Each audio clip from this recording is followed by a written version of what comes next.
Hello everyone, welcome back to FairlyDeterminedFM with me. My name's Chris. I hope you're doing well. We're back at Dortmund for one more season. I really enjoyed it here last time, and we were only 2 points away from, well, 3 points away really, from beating Bayern Munich to the title, and I think we can do it this season. The board have given me an absolute bucket load of cash again. I don't know why. Well, presumably because I did quite well last season and they want me to win it this. I don't know.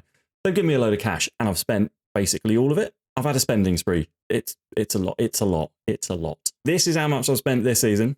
450 million. Last season, I spent 404 million, which means that over 2 seasons, I've spent nearly £1 billion in 2 seasons. That's absolutely insane. I'll take you through the incomings in a minute, but first we're going to concentrate on the outs. There's been a couple of them, mostly players that weren't really going to play for me this season and that I could get some money for. So, I'm not going to dwell on it. We're just going to go through it really quick. First up, Ilian Melia. Ilian Melia went to Leipzig for 20 million. Linus Gekter, one of our centre-backs, went to Real Madrid for 20. Jose Hernandez went to America in Mexico, I think. Yes, he went for 8.5 million. Michael Basler, he played a little bit for us last season, but not enough to warrant keeping around, really. Sold him to Chelsea for 27 million. Luca Bartling has gone out on loan. Yannick Jop, who spent last season on loan himself, has gone to Heerenveen for 7.25 million. And then just recently I sold Alexi Rice for 45 million to Olympique Lyon. Why isn't that showing up? I sold Cisco to City for 45 million. Off you pop. It says 7.3 average rate in there last season. That is a lie. It was no way was that 7.3. He was awful. Those were the outs, and now these are the ins, starting with the cheapest first. So I don't really know why I bought this guy, because I'm never going to be here to see him develop. Like we're not playing the FM23 is coming out soon. I'm not going to see this guy develop. But Frederick Roloff, got him on a free, young striker who is apparently going to be world class at some point in the future. So, I'm sure, brought him in. Welcome, Frederick. And Michael Dickmann, another young German striker, signed him from Borussia Mönchengladbach. He again is going to be a very good striker when he matures a little bit. But I think he's got enough about him now to come in and rotate here and there with some of the other strikers we've got. I think he's good enough. His physicals are good. Mentally, he's really quite good. His technicals probably need a bit of work, but for someone coming on maybe in the last 15, 20 minutes of a game here and there against lower Bundesliga opposition, sure, come on in. So yeah, he joins us for 6.5 million. Kagri Simsir, another sort of young player who isn't the finished article. We're not going to see him become the finished article, but as a rotational option, I think he's quite good. Again, physically quite good, mentally quite good, technically not so much, but yeah, he can play in a few different positions as well, which is really handy. And yeah, we got him on the cheap, and look how much he's potentially worth now, between 35 and 55 million pounds. That's a lot for someone we've paid 7.25 million for. So yeah, he played in a friendly as well. He performed quite well in that, and yeah, I'm glad to see him. Glad to see him join the club. Next up, we're getting into the sort of good players now. Guilherme Vieira. I'm quite pleased with my pronunciation of that. Got him for £10 million from FLA. I don't know who that is in Brazil. I'm sorry. It's one of, I don't have the name fix in for anything, which is also why I didn't realise this. Real Palace is not Real Palace. It's Real Betis. I didn't know that. I thought Real Palace was a team because I'm stupid. Yeah, so young Brazilian goalkeeper, got him in for 10 million. He's now worth 28 to 36. He's a backup to Dirkovic, who we brought in last season, himself previously a backup to Melia. Yeah, he's a good goalkeeper. He's a good young goalkeeper. He's going to get some rotational minutes. He's going to get some rotational minutes for us. Good. I'm happy with that signing as well. Next, we welcome João Antonio. Bought him from another young Brazilian. Bought him from Inter for 45 million. He's a young wing back, plays on the right hand side. Very pacey. His acceleration's insane. He's got good agility. Can't really cross. Dribbling's good. Tackling's decent enough. Mentally pretty good. The work rate's good enough for him to get up and down the wing. And with Singo not getting any younger and Tarek Lamptey not getting any younger, I needed an option. So João Antonio's joined us. He, again, has played quite well in the friendlies so far. He played in the cup game, which we won 8-1, I think. So yeah, he's good. He's a good young player. It's weird. I've bought a bunch of players with an eye on the future, fully knowing that the FM22 is nearly done, I don't know why. From Man City for 60 million, Jean-Louis Magnin. Young central midfielder, rotational, wonder kid.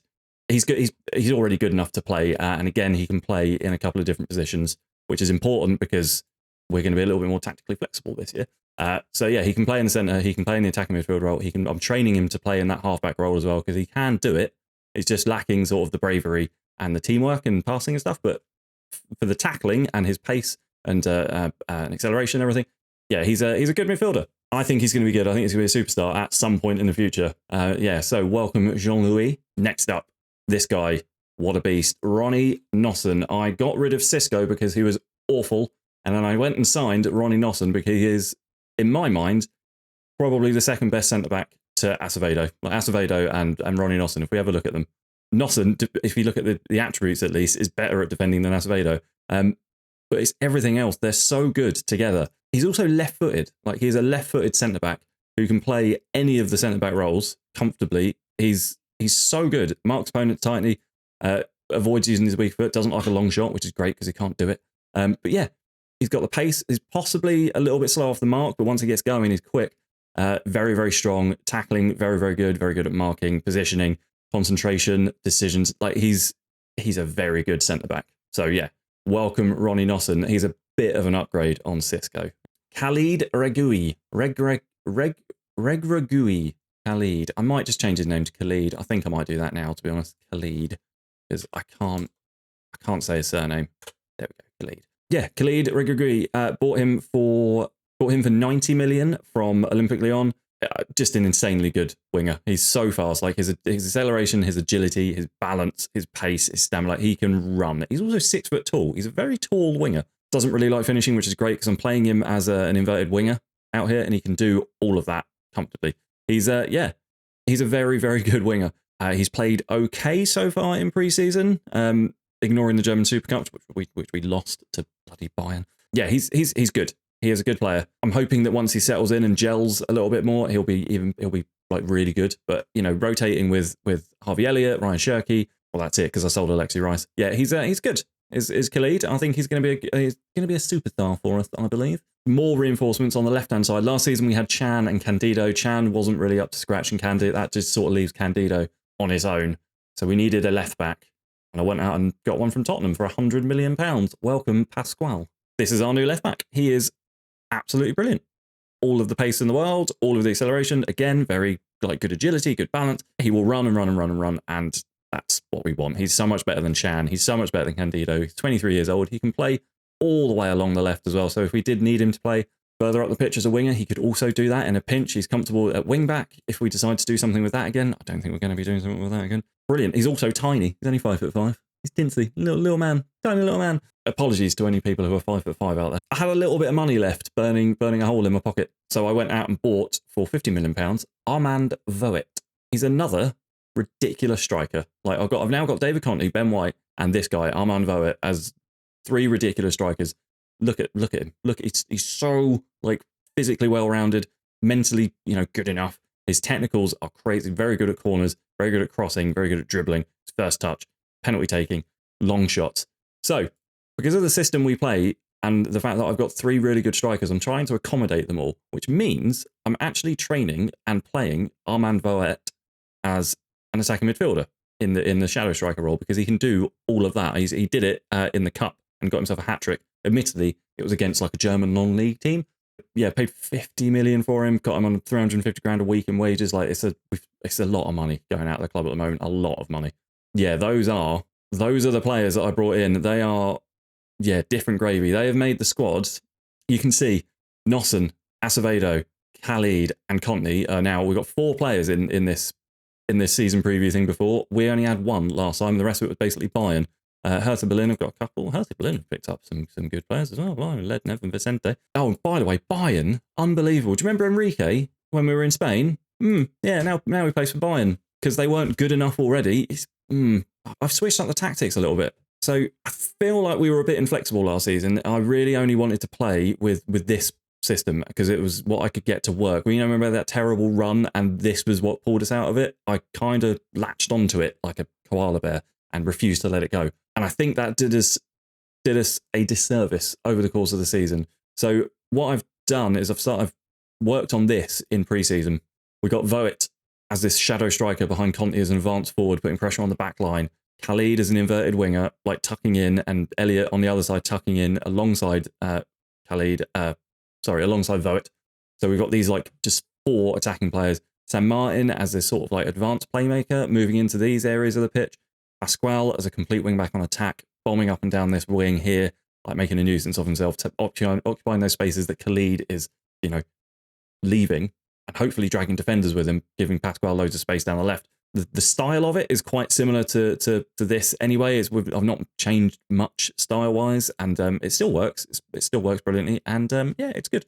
So, for the first time this season, let's run you through the lineup. We have Durkovic in goal, Pascual out on the left-hand side, Nosson and Acevedo, the centre-back pairing, João Antonio on the right-hand side, San Martin and Bellingham in the middle of the pitch with Khalid, Voet, Elliott, and Conte, that attacking like triangle. First highlight, corner goes our way, Elliott swings it in, Wellington clears it, Khalid picks it up, got the ball, gives it into Nosson, who finds San Martin. Khalid's continued his run, he's into the box, it's back to Conte, and it's in for the first goal of the season. Oh yeah, Ilya Meslia's error that led to the goal. Oh dear, sorry Ilya. That's why we've got Durkovic in goal now. San Martin with a lovely pass through to Khalid, who had just carried his run on. Was that a shot? Did he shoot or did he scuff it? I don't know. The ball ended up in front of David Conte, and he's not going to miss an open goal from there. 1-0. Here we go. Highlight straight after the goal. I don't like it. Tackle him. Get over there, Antonio. Brilliant tackle from João Antonio. David Conte on his own in the middle of the park there. Takes it round 1. He's into the box. Oh, what a save. That's a good save from Ilya. Oh, Conte there. Conte playing out of his skin. Elliott with the resulting corner swings it in. Acevedo header over the bar. And you can see, look, there's our triangle there. All of them on 7 ratings so far. Armand Voet, who, according to, the coaches, can't play that shadow striker role, is doing it very nicely. Leipzig here with a little bit sustained possession, but we win the ball back. Durkovic now has got it. He plays it out to Pascual on that left-hand side, who's going to definitely run at his man. Gives it to Khalid. Goes back to San Martin in that playmaker role. He finds David Conte with a lovely pass. David Conte's in. He misses. How's he missed that? Acevedo with a free kick here. Gives it to San Martin. Voet, Conte, Elliott now out on that right-hand side. Gives it to Khalid. Khalid scores. That's got to count. Has to, surely. He looked well onside. Yes, come on. Get in. 2-0. Voet to Conte, finds Elliott, and Elliott runs through that gap, takes it a little bit wide, turns, crosses it in. Khalid with his 6'2" frame. 6'2" winger. I'll never get over it. 2-0. Look at this. Tactical changes all over the shop, and we are winning comfortably.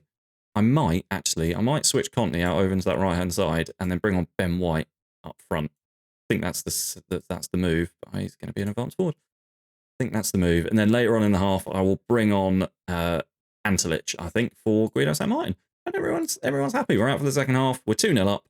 What can possibly go wrong? Lots. Highlight Khalid out on that left-hand side. Gets tackled, but Pascual's there to pick up the ball. Voet swings it in. Yeah, Ben White picks it up.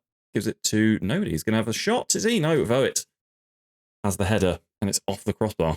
Yeah, Voet is he's really good. I meant to show you his history, like his scoring history in the Premier League. He's double figures for the last 5 seasons. Like, he's a really good striker, really good player. But he's also, I think, a really good creative player. So Martin's into the box here, gives it to Ben White for a tap-in the middle of the goal. Really good stuff. Right, I'm definitely going to make that change because I don't want San Martin to get too tired. So Antolic is going to come on for him. Not as a Mazzala, though. I forgot I'd set up individual instructions. Can't play my sport. Yeah, so Antolic on for San Martin. Yeah, back to Voet. He's definitely a really good striker. I know that from his scoring history in the Premier League for West Ham as well. You know, like getting double figures consistently in the Premier League is difficult to do. But he's also got a lot of creative qualities, and that's what I like in that sort of that advanced that attacking midfield role that he's filling in, and it's working. It's so far anyway. Pascual has taken a knock here. Yeah, all right. We'll make our final change. Pascual off for Candido. Candido, I'm just going to have a wing back on support rather than a complete wing back on attack. Oh, I need to take a breath. We are 3-0 up here, and it's looking pretty comfortable. Candido on the left-hand side, gives it to Khalid, goes back to Nosson. I'm pretty sure the C is silent in there. Conte out on this right-hand side. David Conte is just so good. I love that he's so like versatile. He can play in two different positions. We could probably stick him on the left as well, and he'd be good there. Voet gives it to Antolic, finds Khalid. Khalid's in, and it's 4-0. Khalid getting a brace on his debut, his league debut anyway. Wow, I knew he was going to be good. I was a little bit worried about Khalid because in the friendlies that we played, he was kind of anonymous, you know, a little bit, and these weren't good opposition. You know, I booked in a bunch of like friendlies against lower opposition, and he didn't really do much. But in the in the first round of the Cup and this first league game, he's definitely come out and shown what he can do. Top of the league. I mean, their defense is at a shocker. Ilian Melia on a 6. Like, that's poor. That is poor. Acevedo wins that ball, gives it to João Antonio, goes all the way back to Notton, who finds Bellingham. Antolic now. See, I'm just going to pause it as well. I like this here, this box. You know, we've got this defensive box in the middle of the pitch, and then there are these very creative wide players, backed up, you know, well, not backed up, but like spearheaded by, you know, Voet and whoever I'm playing in this role here. I really like it. We've got a box here, we've got a box there, we've got a sort of weird box here, and then these two sort of like roaming around. It's really like solid and stable, and I love it. It's yeah, I'm really pleased with it. Can you tell I'm quite pleased with my tactical tweak?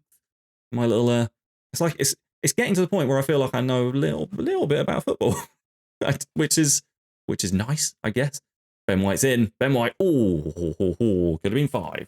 Could have been 5. I think it's going to finish 4-0 though, and I'm happy with that. Ilian Melia on a 5.9 rating at the end of the game. Yeah, we've played a blinder there. Every single player on the pitch except for Candido and Notton. That looked really comfortable and really easy, didn't it? And RB Leipzig aren't a bad team. Like, if you look at the season preview, I think they're top 4. Like, they're not a team that you should be putting away 4-0 at the start of the season. So I don't want to I don't want to sort of over-egg the team and say that we're gonna do it, but I think we're gonna do it. That's when done. We're top of the league. It's only up from here. Well, we can't go more up from here. We're top of the league. I guess we can remain top of the league. Probably. I think we're going to do it. Right. Enough rambling. When are we going to come back? We're going to come back, I think, at the end of September for Union Berlin, newly promoted Union Berlin, and Mainz. Thank you so much for watching. Let me know what you think down in the comments. What do you think of the signings? Or what do you think of the new tactic? Talk to me. I'm here. I'm friendly. I'm chatty. What is that? What am I doing? I don't know. Thank you for watching. I hope you enjoyed the episode. If you did, let me know what you thought. Leave a like on the video, subscribe to the channel if you haven't already, and I'll see you very, very soon for more Manager's Journey. Cheers. Bye.